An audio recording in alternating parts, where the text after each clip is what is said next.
A lot of girls are being cajoled into a lot of activities or sexual violence, even on the internet. But with this global thing that we're having now, the child is no more safe, whether even if it's in his mother's bedroom. It concerns digital violence against women. It means that there is a role to play to make sure that the society knows that this is not tolerable at all. Hello, my name is Kezia Yerima, and it's such an honor to welcome you to this special podcast, which is in commemoration of 16 Days of Activism 2025. The theme for this year is Unite to End Digital Violence Against All Women and Girls. And today we'll be discussing about digital violence and technology-facilitated gender-based violence. And I'm so honored to have with me here in the studio the Executive Director, Life at Best Development Initiative, Madam Ladi Clark Musa, the Director of Women Affairs of Borno State Ministry of Women Affairs and Social Development, Hajia Falmata Umar Lawan, UNICEF Communications Officer for Northeast Nigeria, Folashade Adebayo, and Labdis Gender-Based Violence Officer in person of Mariam Lawan Hassan. You're welcome. Studies shows that millions of women are being affected by digital abuse and technology-facilitated violence every year. And also statistics shows that 16 to 58% of these women are being affected by this experience. So that leads me to my first question, which is directed to Mariam Lawan Hassan. So please, can you tell us what the technology-facilitated violence is, and then what it entails in practical terms? I know you have experience in the field and all of that. So, and then you also further state and tell us why it is a global concern. Over to you. Thank you very much for this avenue. I am happy to be here. What technology-facilitated violence simply means against women and girls, what it simply means is using our phones, using of the internet, for example, to harass, to threaten, or control an individual. And it mostly happens to women and girls. For example, trying to stalk in the internet and then trying to sexually harass a lady or a woman using internet, both online and offline. I might decide to snap you with a picture while we were in the hostel trying to crack jokes, but at the end of the day, I might decide, because of the motive that I have, I might decide to share it on the social media platform. It's really going to be a problem, and it's really even going to tarnish your image. Let's say if the person is not married, it's really going to affect the person's future. And also, you talked about a global concern. It is a global concern in the sense that it gives room to the people perpetrating the situation, because they can easily spread it on the internet. For example, I do a video and I release it to the world. Before you know, many people will get to see or have the video in seconds. Even if I delete it, there are individuals that are very sharp when it comes to technology. And also, it is a global concern because it can inflict emotional and psychological abuse. It might even lead to physical harm. So I think basically this is what I have for you for now. Oh, thank you very much. Just like you said, indeed, digital space is growing and it's an integral part of our daily life. How does digital violence affect women and girls, especially those in the conflict-affected zones? Especially we here in the Northeast region, how does it actually affect women? Yeah, thank you very much for this question. How does it affect women, especially in the conflict zone? Yeah. In fact, cyber staking, all the social media and what have you affect women, particularly because they are vulnerable. One of the effects, the negative effect of technology is the cyber thing or the social media thing. Everyone has the freedom to have access to phones. And that phone in our hand is a really good and bad thing. Why? Because When you want to use it positively, it gives you that that power to have a lot of positive things. But you can also see that it's affecting people and women and girls especially negatively. Why? Because the gender norms, we have the patriarchal influence that is really affecting us, and the gender bias that is happening within our system. The place of the women or of the girl is in the kitchen. That's the popular saying of many people. But the truth is that what a man can do, a woman can also do better. But this technological violence is far, far more than even the physical violence that we are seeing or we are experiencing or we are hearing or we are receiving reports about. Why? Because it is a silent violence that happens 24/7. It happens at any time. It is very, very rapid. Why? Because it is a technological thing that anyone can access it on the handset. So it does a lot of havoc, negative effect. And through it, you'll discover that a lot of girls are being cajoled into a lot of activities or sexual violence, even on the internet, on the handset. So the effect can never be undermined because it is very, very high, and it is happening in a way whereby it's unprecedented in the sense that it cannot be controlled. We don't have control over technology. And because there's no control, the negative effect is also high. Thank you. Thank you very much. And what role can humanitarian organizations play in bridging the digital divide when ensuring online safety for vulnerable populations? So how can aid organizations ensure that women have safe access to technology? Over to you, Ma. Yeah, we need to provide a safe access technology through enacting of laws and then policies so that it can guide the use of technology. For now, all over the world, we don't have the control over technology, and it's really, really doing a lot of negative effect, and it's making a lot of girls, young boys, women to cope negatively. Why? Because they have the access to those negative sites that is being shown on the internet. So one, there should be laws and policies that can guide the use of technology in our own days. Not only that, it has to be moderated by the government. There should be a moderation because now everybody is free, you can access anything anyhow. So that kind of freedom, we know everyone has the right to life, right to everything.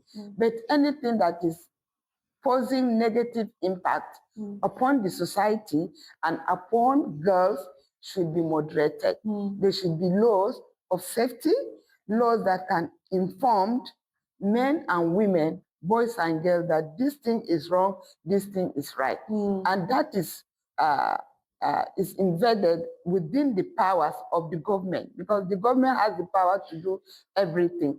And not only that, we as parents also have a role to play. We as community leaders have a role to play. All stakeholders, every hand must be on deck to see that this menace is being reduced, is being mitigated to the lowest standard. We know we may not be able to clear it all, but through a lot of effort putting together, we'll be able to make an impact. Yeah, thank you. Thank you so much, Ma, for that response. We have existing laws, but there are very few. We have the CDU, we have the Cyber Crime Act, and then that brings us to the huge gap between what is happening on the TFGBV and the survivors or those that are affected. So for us to close this gap, all of us know here that whenever we talk about gender-based violence, it mostly affects the women and girls. The vulnerable group are being affected, including people with disability are being affected more than any other person. And for us to close this gap is we have existing laws like the VAP law and the child protection law. So we need to include the TFGBV, that is a technology facilitated GBV, and to update that legal framework. And then other policies that we have, we also need to include the technology facilitated gender-based violence for us to be updated and close the gap of this legal framework we're talking about. And then not only doing that, whenever you have any law or any existing policy, you will have to implement it. Just keeping the law or the policy doesn't work, but you need to implement it. And implementing such policies is what we, the government, do. Implementing such in this TFDBB is like by creating awareness that what is being done is not right and we should follow the right channel by doing maybe things like ethical reporting, safety net, and providing psychosocial and other legal services to those that are being affected, because online abuse and online violence, we're just taking it lightly, but it affects the person more than even the offline one or the direct one that we're facing already. So we need a lot of psychosocial services, we need legal, we need protection generally in order to protect those that have been already affected. And then also we need to do the preventive, that is by creating awareness to people on how to use the phone. And particularly when we say using the phone, we should be mindful of the children. We should be mindful of the children because sometimes we are not cautious about what the child may go through or where the child goes into the phone. He gets, or he or she gets access to the phone, and then they will now find themselves somewhere else below in the world, whereby we are thinking as maybe parents, keeping the child in the room, not going outside, thinking that he's safe. But with this global thing that we are having now is the child is no more safe, whether even if he's in his mother's bedroom. So we need to draw our attention to see that children are being protected from the TFGBV, and by doing so, we shall get up to see that access to phones, we should know the kind of phones or how we are going to allow our children to get the access to phone. And then we should create in such a way in our laws to restrict where all the things that will affect persons or whereby the online abuses that happens, so that it will not affect the children, because when children are being psychologically affected, it's worse than the adults own, because they are growing with it, and it will take a longer time for you to draw them back to their normal self. Thank you very much, Ma, for that very good response. And that leads me to another question, which I would also need the other guys in the studio to also chip in their ideas on it. So you mentioned a lot about enforcing these laws, but I also want to know, what is the most effective way to help someone who has been abused online? Who have been abused online? Yes, he needs protection, and he needs it in such a way that you have to use the survivor-centered approach to respond to that person that has been affected online. And then you need to prioritize his safety or her safety, whether the person is a person with disability, a child, or a young person, or an adult. Then you also look at the dignity part of that person, and then you also look at the privacy protection of that survivor.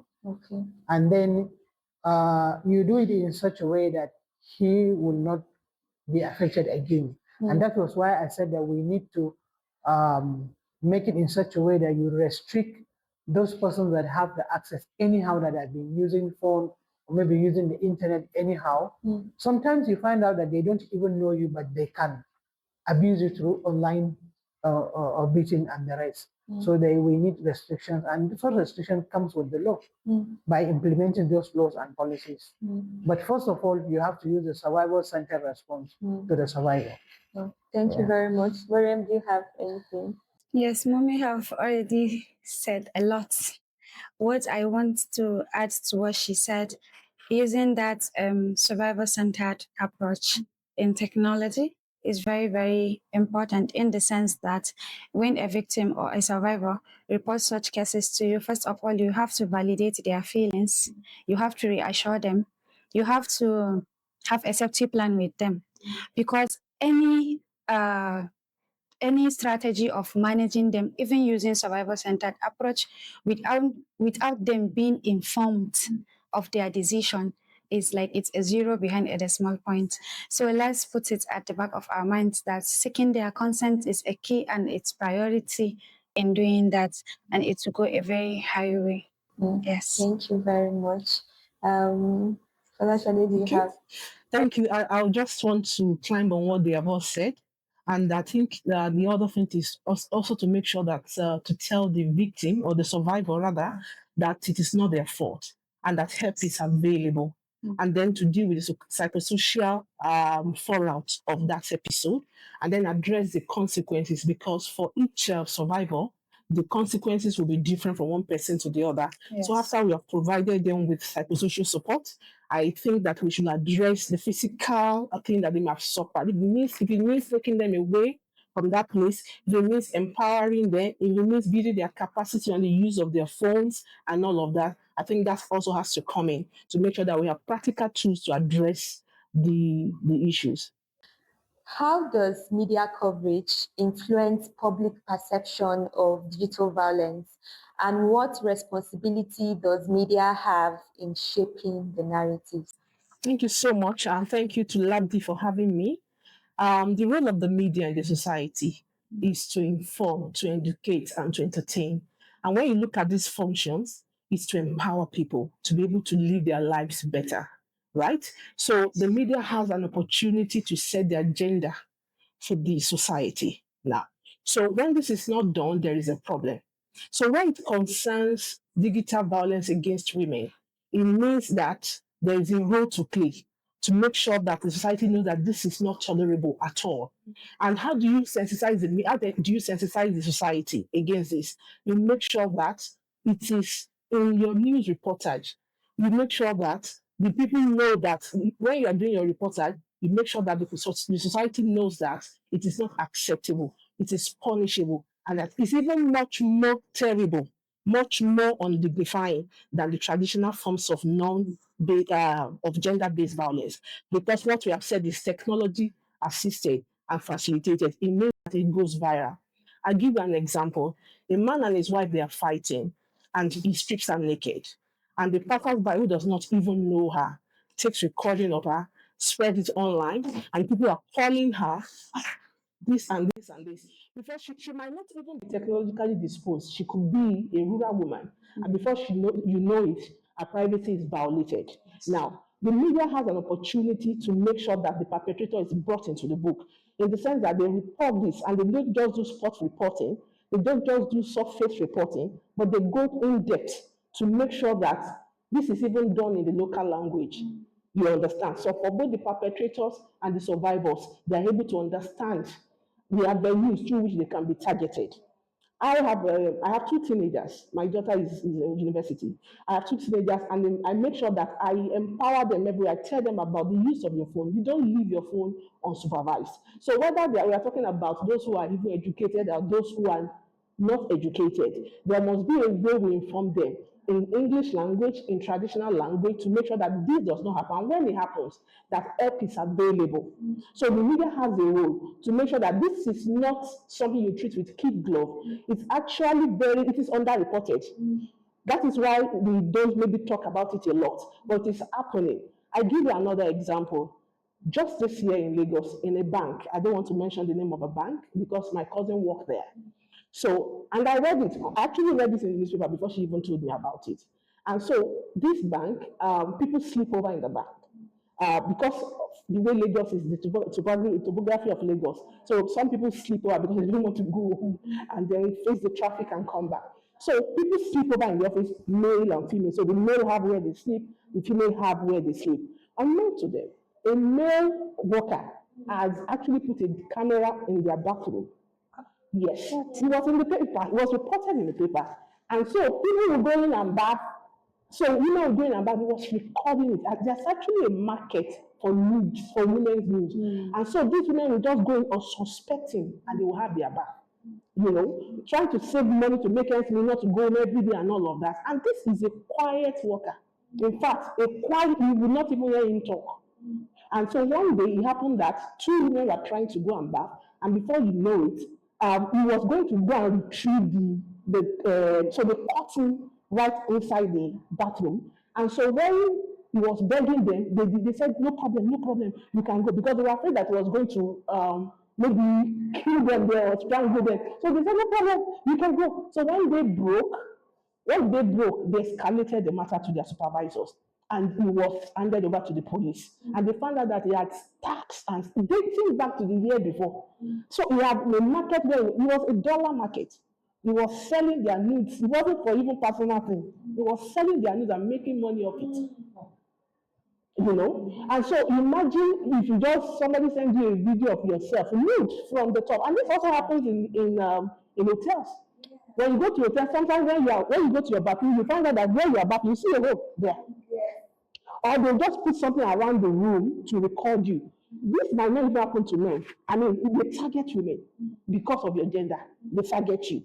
So we want to know that the media should report this, should report the frequency, and report the solutions available, and report it in the local language to make sure that the perpetrators, they are deterred, they are punished. So we must report it, not just treat it with kids' job. We must report it the way we report rape, the way we report other forms of violation, and we make sure that we follow it to the letter, not just do surface reporting, but reporting in such a way that you do follow-ups.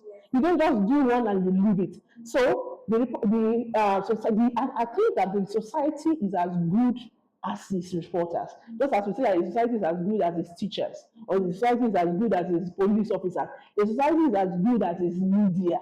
Because you attempt to be the watchdog of the society. You attempt to report the good, the bad, and the ugly. You are not supposed to keep silent. So this is not something that we should be reading from other climes. It's how is it affecting our own society?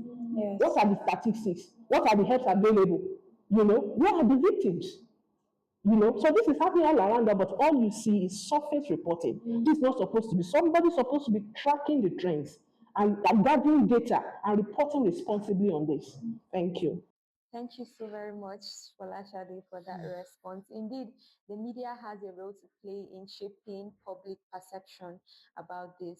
And you mentioned a lot about reporting, and I want you to throw more light on ethical reporting in this case of digital abuse. How does ethical reporting also play a major role in curbing out the digital abuse? Thank you for that question. There is what we call responsible representation of survivors of violence. So whether it's digital violence or whether it is offline, so there's a way you represent the survivors so that they are not doubly victimized. Your reporting does not revisit the trauma on them. The same way you report children that are affected by conflict. So the first thing to do is to make sure that you have their consent. If you are reporting about someone, they must know you are reporting about them. You understand? And you must respect their confidentiality. They give you the consent, and when they give you the consent, you let them know the forms of which that report will be made. Is it going to be online? Is it going to be on the billboard? Is it going to be a newsletter? What are the risks? And how will they deal with it? So it's not just I get your consent, what's your name? So it must be informed consent that you get from this person. And if this person also has people they report to, they must get the consent of these people too. And so your report must not further victimize the survivors. And when you are writing as a journalist about survivors of digital violence, don't sensationalize your headline. Don't because we use that a lot of times in the media. try to make sure that their headline is so catchy that people want to clickbaiting. It's called clickbaiting. So just want people to click. So you know that 500,000 people read your story, and then you further victimize the person. You are not actually adding value, you know. So maybe you are not even, you are even worse than the perpetrator, you know, because you are further revisiting that by censoring. Because that's it. The people say that the internet never forgets. Yes. So once it's there, even if you remove it, other people have replicated it. Other new people, we have online media, we have a section of the media that's basically online. They don't go out to report. All they do is just copy and paste, copy and paste, copy and paste. So someone, 1,000 online medium, they have actually done what you have done. You say you are removing it. You have not added value, you know. So if you are worth your name as a reporter or a media organization, please let's do responsible reporting. Like my colleagues have said, it is called a survival focused approach, you know. So avoid sensationalization, seek their consent, respect their confidentiality. If they don't want you to mention their names, don't. If you are taking their pictures, you can take it in a silhouette, so that it's a dark silhouette. Nobody can recognize this is this person or that person. And then avoid victim shaming. You are not a culture, you are not a court, you are reporting. Avoid victim shaming. So you too, what are you doing there? You too, why did you do this? You know, the police tend to do, and we also replicate it in the media, you know. It is not professional, it is unethical to do that. And also be objective. Be objective. Don't glamorize the experience. You know, and then you find out that okay, so you're reporting, if you have to grade it, 70% is on the side of the perpetrator. And then the voice of the survivor is so tiny. You read it and if someone does not even person, they will not even get to read the side of the perpetrator. But you glamorize the experience of the because she did this now. Yeah, I was minding my business and then she did this and that, you know. So don't further sensationalize the story, don't further victim shame, be objective, apply the principles of journalism, we all know it, you know. So make sure that your story is balanced, you know, and then make sure that you give the available help, the available support. We have local organizations like LabD. We have other local organizations that are already doing something in this area. So make sure that this help, this support is included in your reporting. So someone who has experienced this and is afraid to come out. So there is an organization called LabD. So there are this government is doing this. So I can even go to the Ministry of Women Affairs. So I can even there's a director, you know, like so yes. So they read it in your story and they read it in a language that they understand. You know, so that is called responsible representation in the media. Thank you so much for that response. Children too are affected. Those that have access to phones and internet, they are also affected. They are also affected because we have issues of children being violated in school. And then there was this time we had this issue of a primary one pupil, and she engaged her classmates in how do I address this activity? She engaged them in touching their body, touching their private part. And then she was asking them that do they feel anything?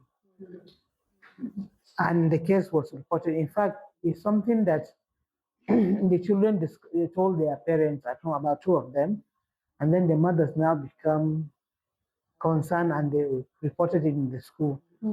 So they now look for the people. You know, being a child, she doesn't even know that she has committed something, you know. But from there, you now know that she's exposed to it. So she was asked that why did she do it? She said, well, she did it that it's a game. So they now ask her game, how? How did you find it that it's a game? Where did you see the game? That is her aunt that plays the game. Wow. So they now watch it together at home. That's I'm telling you, it happened here in Maiduguri and about like 4 years or so now.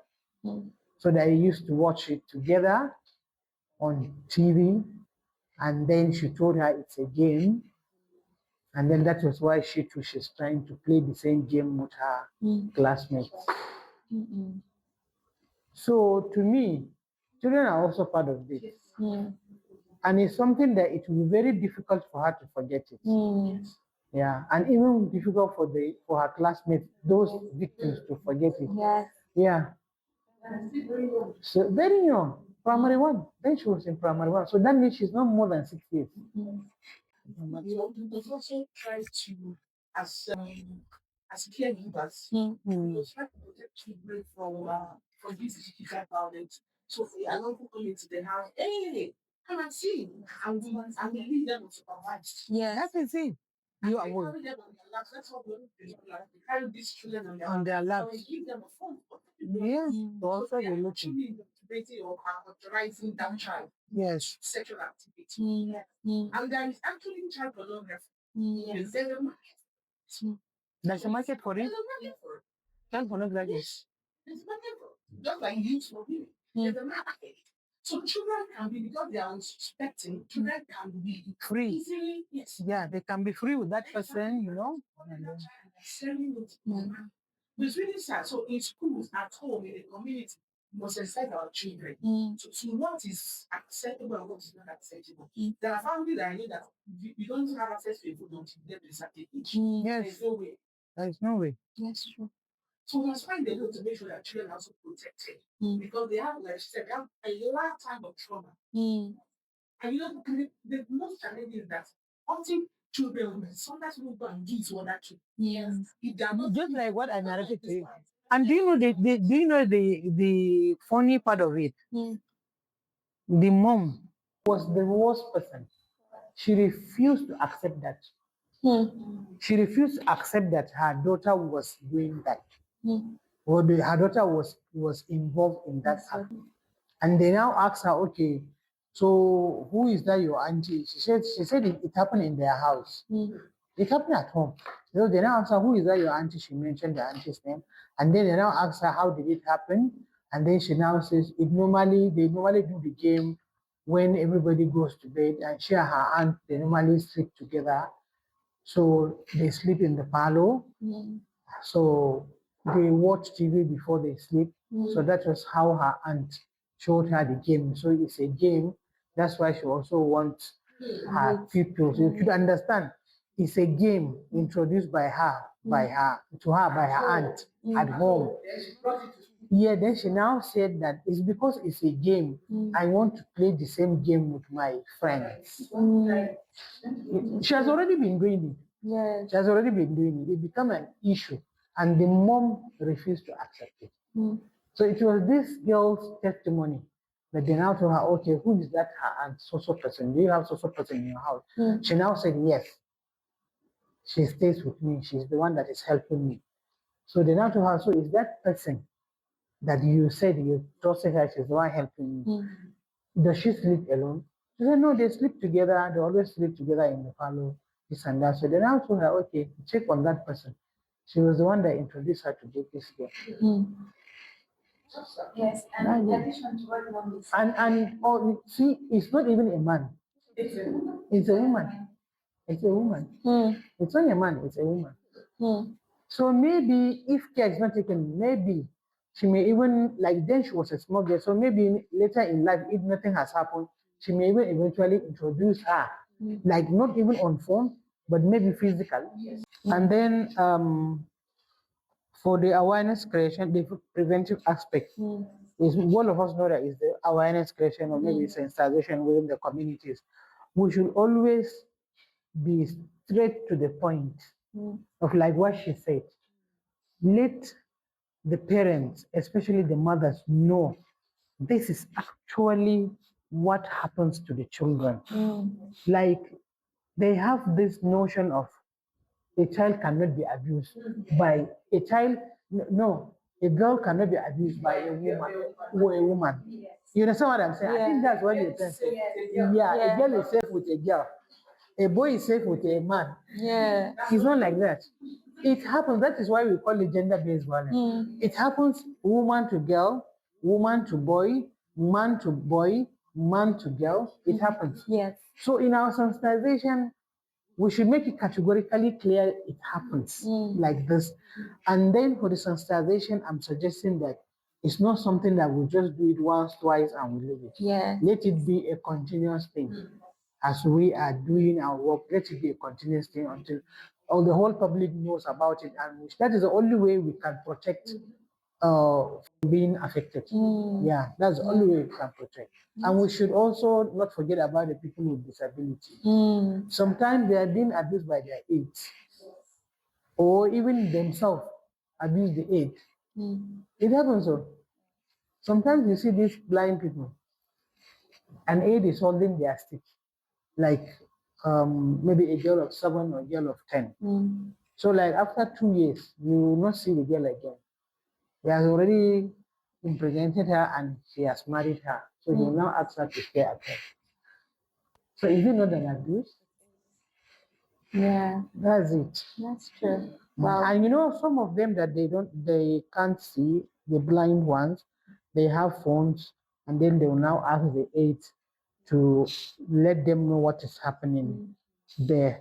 So eventually, maybe the aide will just go into any of this page that he or she wants to watch, not for the person with disability. So we should always be mindful of that in our sensitization. Wow, that's really true. And I'm really happy how interactive the whole discussion is going. And I want to also draw our attention to AI coerced videos, because we are in an AI world right now. So perpetrators can go to any kind of length to even manipulate their victims. They can just look for an AI. They just need a picture of the person, and then maybe they can show the victim, this is you, and then they can manipulate the victim into doing what they want them to do. I don't know if you also have any contribution to say about AI. Like, do you actually think, since you are into the media, you think the AI videos can also be used to manipulate? Yes, I think that's just what you said now.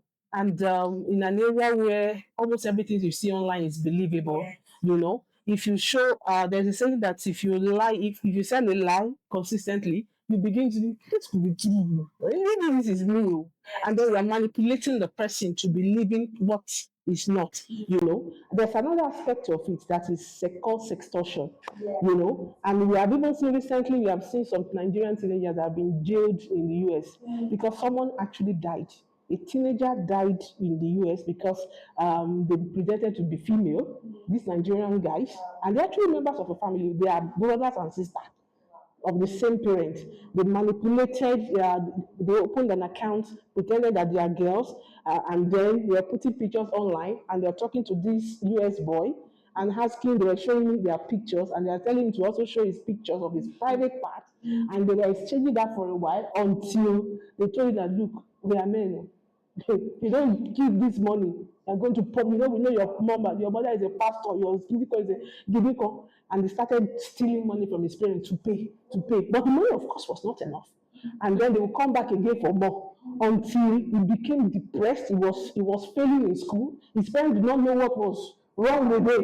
You know, he was paying these people in Nigeria, paying them in dollars until he actually committed suicide. A 17-year-old committed suicide. He committed suicide. So it was after that it came to light that they examined his social media account, and they find out that this and this has been happening. The guys, they were represented to the US, where they are serving their the brothers. Oh, they are serving their jail. They are serving their jail time. Yeah. So we have cases like this. But my point is the media watching? Is the media tracking this? I know of this thing happening in Nigeria that is even not is underreported. You know, I mean, this maybe because the guy got committed suicide. That's why we got to know. A lot of people are still paying ransom as we pay. It's not only when they kidnap Boko Haram, they kidnap that people are paying ransom, and you be wondering where their salary is going. You may have a child that's always asking money. And you're like, what is it? So we need to empower our children and other children around us that like it's available. We are not to blame. Yes, it has happened, but help is available. Don't pay any ransom to anybody. So we must make sure that we integrate all of the effort, all of the support from the media to the civil society to the government. What solutions do we have? Let's put it together so that young people know, because the social media is their phone. I didn't grow up in the social media era. I grew up having, I could think with my head. I don't need a phone or anybody on Instagram to tell me what to think or what to wear. I can think on my own. But these our children, they grow up on social media. So they say, how can I be a God when? Why can my life be like this? And so they're easily manipulable. So we must make sure that this app is available in local languages. And we integrated all the resources that we have in one place so that it's not scattered, a victim, a survivor is looking here, he doesn't know what to do here. So we must make sure that with all these forms, we are reporting it and the help in local languages, wherever they are available, that we are putting it all out there. So how do we report and what collaborations are necessary to make a difference? How do I report? I live in a community. I have access to the digital world. So can I report in my local community? Can I also report online? Maybe presently we don't have something like that. But I think government can lead in that. Yes. Government can coordinate the GBV community. Yes. Maybe including lawyers, CSOs, NGOs, anyone working in that sector. Yes. What are the available help? What are the legal frameworks that we have? What are the reporting? Are we having toll-free lines that you can call in the community? And then how easy is it for me to even report online?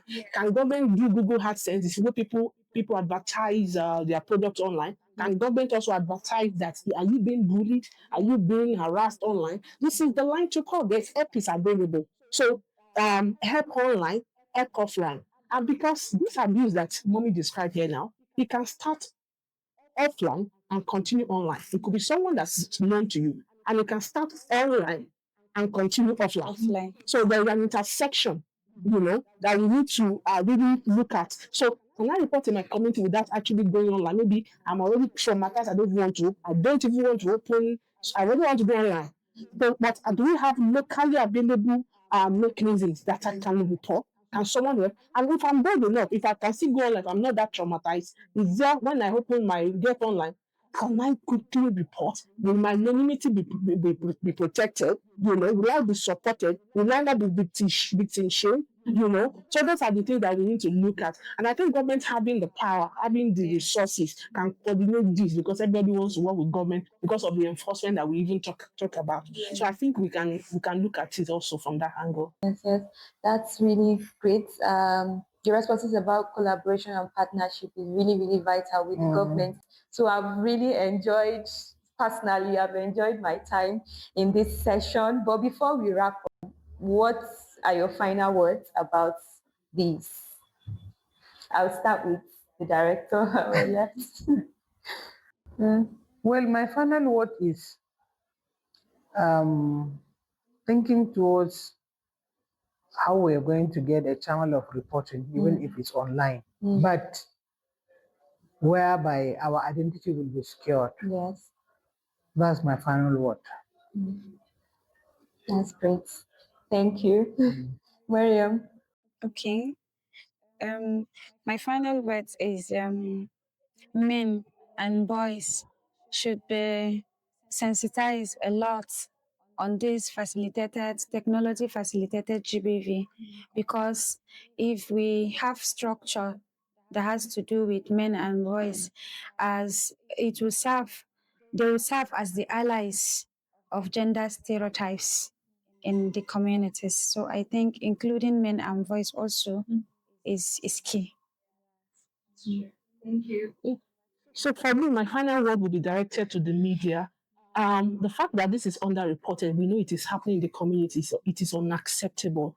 We don't have to wait until someone close to us becomes a victim, because so many families are actually suffering right now. So many people are paying ransom right now. We don't know actually the depth of this thing. So I would say that for the media, we should put our money where our mouth is. We should walk the talk. If you are the watchdog of the society, if we are the fourth estate of the realm, let's make sure that we behave that way, that our reporting is in line with that. So let's put more money and more resources and more personnel, maybe on the women's desk, maybe on the ICT decks, such that the digital world or the digital bit is something that we have people who are monitoring the trend. They're not just reporting the occurrence or the frequency of this digital violence that we're talking about, but we're also monitoring the solution from other clients. What can we learn from other countries? How are other African countries doing their own? How are they overcoming it? So let's make sure that this is done, and let's make sure that we also report the solutions. And then let's also highlight some of these local governments or local NGOs or national NGOs that are working in this line. What are the successes that they have recorded? The technology organization is pitching solution, maybe for online safety for children. Let's report them. We might not say it's their advertising, but they actually bring the solution to the table. So let's make sure that we look at all of these pool of resources to actually be the fortress state of the world, and let's lead by example. Thank you. Thank you very much to my panelists in the studio. And it has been an amazing time here discussing TFGBV, what it entails, how to respond, and the way forward. And if you've been watching to this point, it means that you found this content or this conversation helpful. So you can do well to click on the subscribe button below, because more content such as this and more will be coming your way. Thank you so much. It's been enlightening, trust me. And this podcast is being organized by Life at Best Development Initiative. On behalf of everyone here in the studio, this is goodbye until next time. And let's continue to enrich the world. Bye.